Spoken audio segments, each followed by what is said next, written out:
제가 금요 기도회에서 중간중간에 가끔 다른 설교를 하기도 했지만 저는 주로 예수님의 마음에 대한 설교를 하려고 했습니다. 근데 이 예수님의 마음에 대한 설교가 성부 하나님이나 혹은 성령 하나님과 결코 무관하지 않거든요. 오늘은 예수님의 그 마음과 성령 하나님께서 어떠한 관계 가운데 있는지 한번 보고자 합니다. 오늘 본문입니다.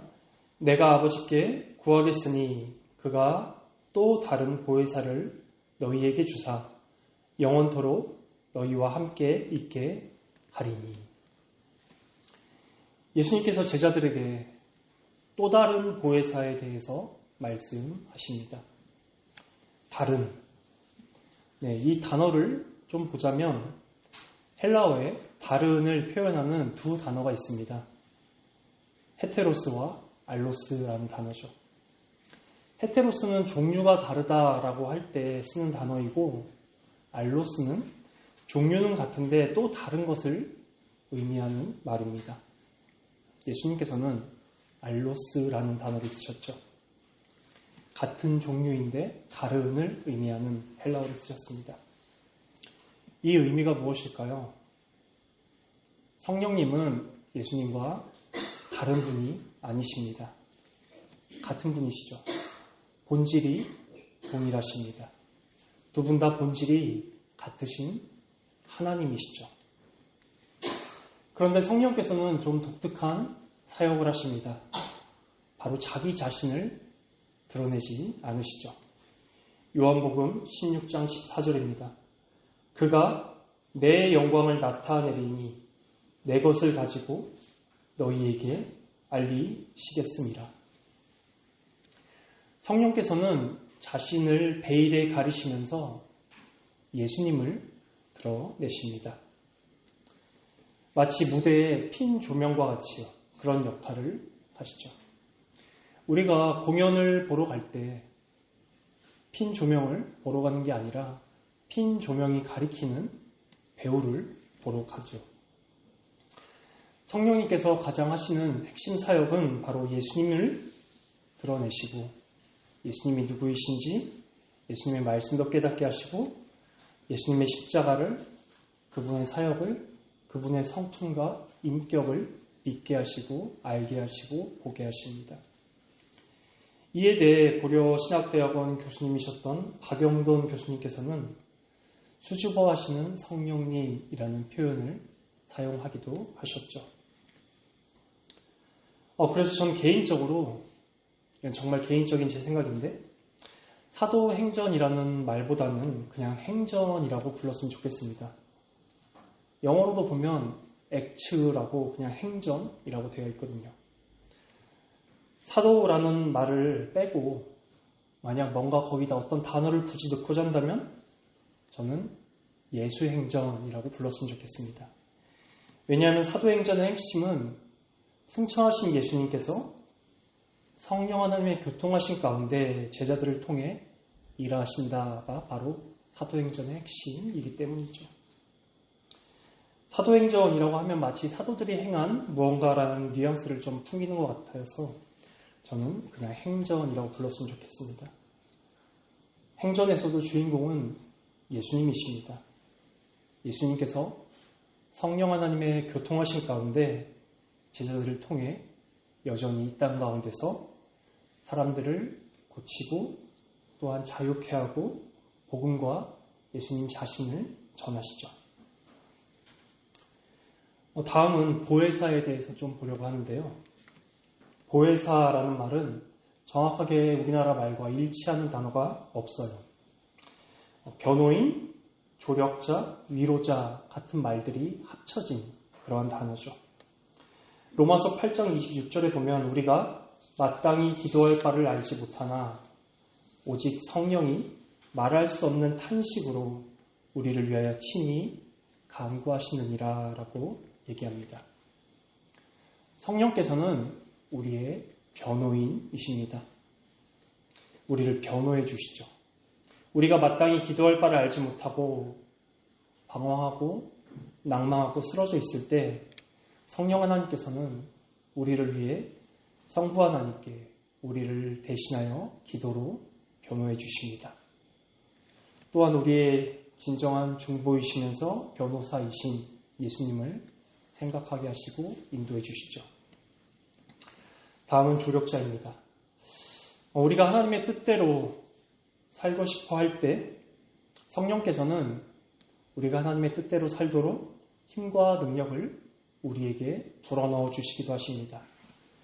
또한 하나님께서 우리에게 주신 계명에 순종하고 싶어하는 마음도 주시고 또한 순종을 하도록 힘과 능력을 베풀어 주시기도 하시죠. 마지막으로 제가 좀 집중해서 보고 싶은 말인데 바로 우리의 위로자이십니다. 우리를 어떻게 성령께서 위로해 주실까요?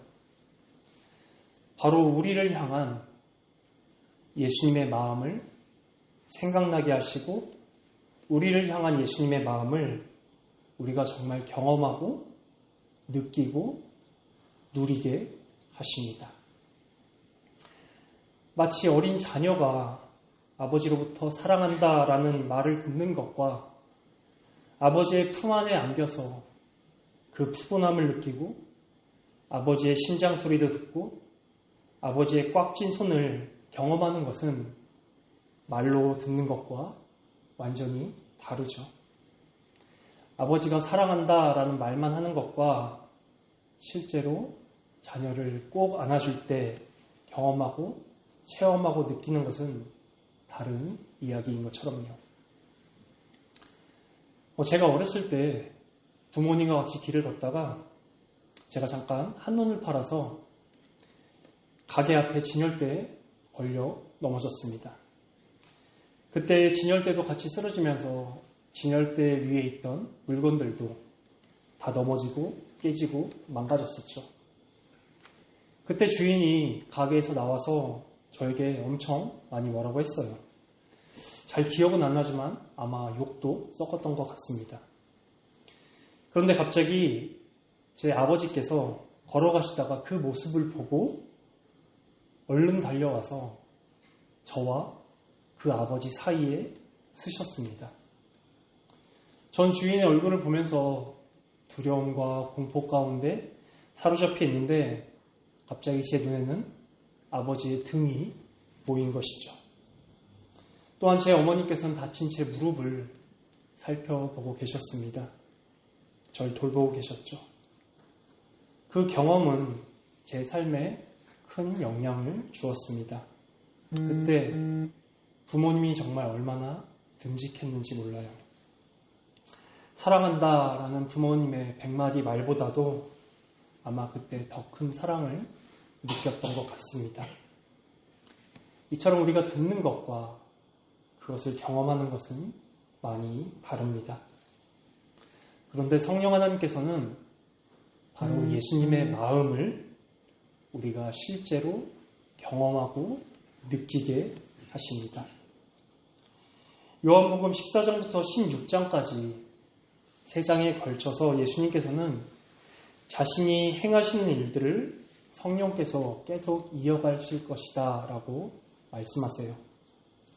게다가 오히려 예수님께서는 자신이 떠나는 것이 더 큰 복이다 라고 말씀까지 하십니다. 내가 떠나가는 것이 너희에게 유익이라. 내가 떠나가지 아니하면 보혜사가 너희에게로 오시지 아니할 것이요 라고 예수님께서 말씀하십니다. 제자들은 예수님이 떠나간다고 하시니 마음에 근심이 가득했습니다. 왜냐하면 제자들에게 예수님이 떠나간다는 것은 바로 그분의 마음이 떠나가는 것과 같았죠. 하지만 성령께서 오심으로 하늘에 계시지만 제자들의 마음은 예수님의 마음은 제자들이 느끼고 경험할 수 있었습니다. 바로 성령의 교통하심이죠.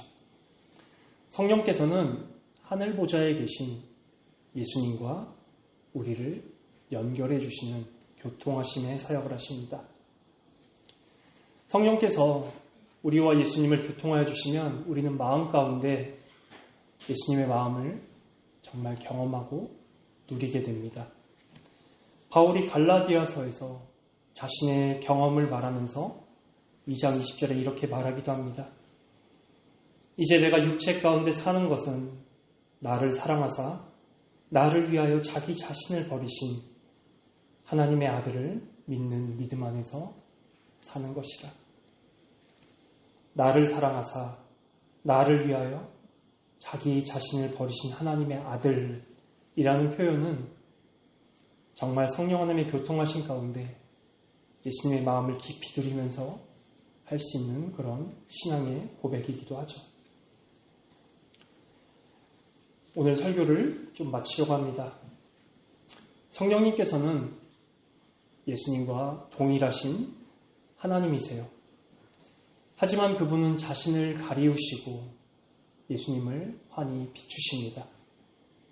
또한 교통의 영으로서 하늘에 계신 예수님과 우리를 하나로 연결시켜 주시죠. 그래서 우리는 성령 하나님의 교통하신 가운데 예수님의 마음을 이 땅 가운데서도 경험하고 누리고 맛볼 수 있습니다. 예수님께서는 우리에게 온유하고 겸손하십니다. 우리의 고통, 우리의 아픔을 깊이 공감하기도 하시고 창자로부터 끓어오르는 긍휼로 우리를 긍휼히 여기십니다. 또한 죄인인 우리와 친구로 함께 먹고 마시고 자고 교제하길 원하십니다. 무엇보다도 죄인인 우리를 아무런 조건 없이 용납하시고 받아주시고 안아주십니다. 받아주신 후에 그분 안에서 베푸시는 은혜로 우리 마음을 돌이켜서 다시금 하나님께로 나아가도록 인도하시죠. 전 정말로 여러분과 제가 우리 모두가 그 예수님의 마음을 깊이 누리고 경험하기를 정말 간절히 원하고 바랍니다. 우리가 예수님의 그러한 마음을 깊이 누릴 때 우리 역시도 받은 그 사랑과 긍휼과 용납과 베품으로 우리의 주변의 이웃들에게 베풀 수 있습니다. 우리가 예수님께 조건 없이 받아들여진 것을 깊이 누릴 때 우리는 우리 이웃들에게 조건 없이 베풀어주고 받아줄 수 있죠. 우리가 예수님께 받은 긍휼로 우리는 우리 이웃들을 함께 아픔을 공감하고 나눌 수가 있습니다. 조건 없이 우리를 안아주시는 그 예수님의 온유함을 우리가 깊이 누릴 때 우리 역시도 우리의 이웃들에게 온유할 수 있습니다. 그럼 어떻게 우리가 예수님의 마음을 깊이 누릴 수 있을까요? 구하세요. 함께 기도하죠. 언제까지요? 이 기도를 들어주실 때까지요. 우리는 지금 이 세상에서 가장 신비롭고 감히 다 알 수도 없고 기묘하신 하나님, 그 분의 마음에 관한 이야기를 하고 있습니다. 우리가 이렇게 예수님의 마음을 깊이 누리고 알기를 바라는 것은 바로 성부 하나님께서 원하시는 바이기도 하십니다. 왜냐하면 성부께서는 우리가 행복하길 누구보다 바라시기 때문이죠. 또한 이 기도는 우리만 하는 것이 아닙니다. 예수님께서도 하시죠. 오늘 본문에 내가 아버지께 구하겠으니 라고 예수님께서 말씀하셨습니다. 그리스도께로 오세요. 아름답고 위대하고 찬란하신 우리 주 예수 그리스도 안에서 그리스도의 마음을 깊이 누리며 찬양하고 경배하는 우리 시민교회가 되기를 간절히 소망합니다.